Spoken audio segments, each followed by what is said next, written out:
Olá! Hoje vamos mergulhar numa das lendas mais bonitas e também mais trágicas de Portugal. É uma história que nos explica como é que a dor e um amor proibido acabaram por moldar a paisagem mesmo ali, no coração da ilha de São Miguel. Esta é a lenda da Lagoa das Sete Cidades. E a pergunta que esta lenda nos deixa é mesmo esta: será que um sentimento pode ser assim tão forte, ao ponto de esculpir a própria terra? Bem, segundo a lenda das Sete Cidades, a resposta é um rotundo sim. Uma memória líquida. Sabem, esta frase capta na perfeição a essência do que vamos ver.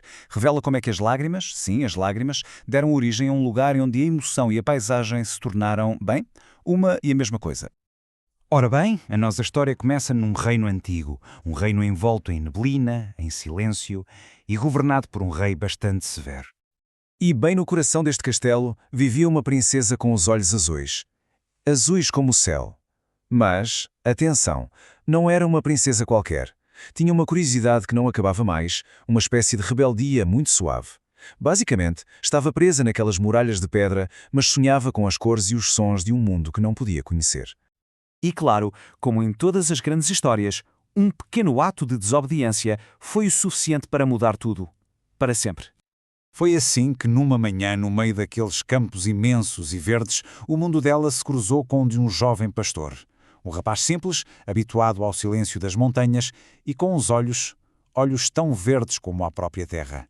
E o contraste entre eles não podia ser maior, pois não? Ela era o céu, o desejo de descobrir o que estava para lá do horizonte. E ele era a terra, a calma, as raízes. Eram dois mundos completamente opostos que, de repente, estavam prestes a tornar-se um só.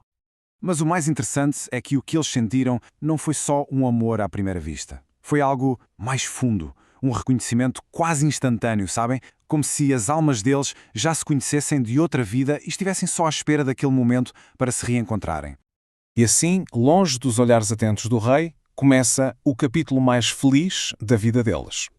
Naqueles encontros secretos, eles foram construindo um pequeno mundo que era só deles. Um sítio onde as regras do reino não entravam, onde o que importava mesmo era partilhar histórias, passear pelos vales e, acima de tudo, descobrir o que era a liberdade. E esta troca entre eles foi transformadora. Ele mostrou-lhe a natureza, a imensidão do mundo para lá dos muros. E ela, com as suas histórias e a sua maneira de ver as coisas, ensinou-lhe a poesia que se esconde no silêncio. Mas, como acontece tantas vezes nestas lendas, a felicidade estava destinada a durar pouco. O segredo deles foi descoberto. Para o rei, aquilo não era só um amor proibido. Era uma ofensa, uma afronta a toda a ordem do mundo que ele tinha construído. E a fúria dele foi implacável, como uma tempestade. E a sua ordem foi curta, grossa e cruel. Nunca mais. Nunca mais se poderiam encontrar. Foi uma sentença que selou o destino dos dois. E foi esta proibição que deu origem a algo incrível, uma transformação física, eterna, na paisagem. A tristeza dos dois amantes estava prestes a tornar-se parte da ilha para sempre. No último encontro que lhes foi permitido, o pastor chorou. E as suas lágrimas, cheias da cor verde da esperança e dos campos que tinham partilhado, foram essas lágrimas que deram origem à primeira lagoa, a Lagoa Verde.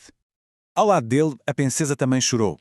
As suas lágrimas, azuis, da cor do céu que ela tanto desejava e da saudade imensa que já sentia, essas lágrimas formaram a segunda lagoa, a Lagoa Azul. E as duas ficaram ali, unidas para sempre. A tragédia acabou por dar lugar a um milagre. A dor deles não desapareceu, não, transformou-se. E essa transformação, podemos vê-la até hoje. Um amor que não venceu, mas que nunca desapareceu. E acho que esta frase diz tudo, não é? Eles não ficaram juntos, o amor deles não conseguiu quebrar as barreiras do mundo, mas tornou-se eterno, imortalizado ali, na própria paisagem. E é isto que torna o lugar tão especial. Quem hoje visita as Sete Cidades não está só a ver duas lagoas com cores diferentes. Está a ver a prova física de um amor, uma memória líquida que conta esta história toda sem precisar de uma única palavra. E isto leva-nos a pensar, não é? Que histórias estarão escondidas nos lugares que vemos todos os dias? A lenda das Sete Cidades lembra-nos que a paisagem à nossa volta pode ter camadas de significado, histórias que estão só à espera de ser ouvidas. Que outras memórias estarão ali, escondidas nos vales, nos rios, nas montanhas que nos são tão familiares?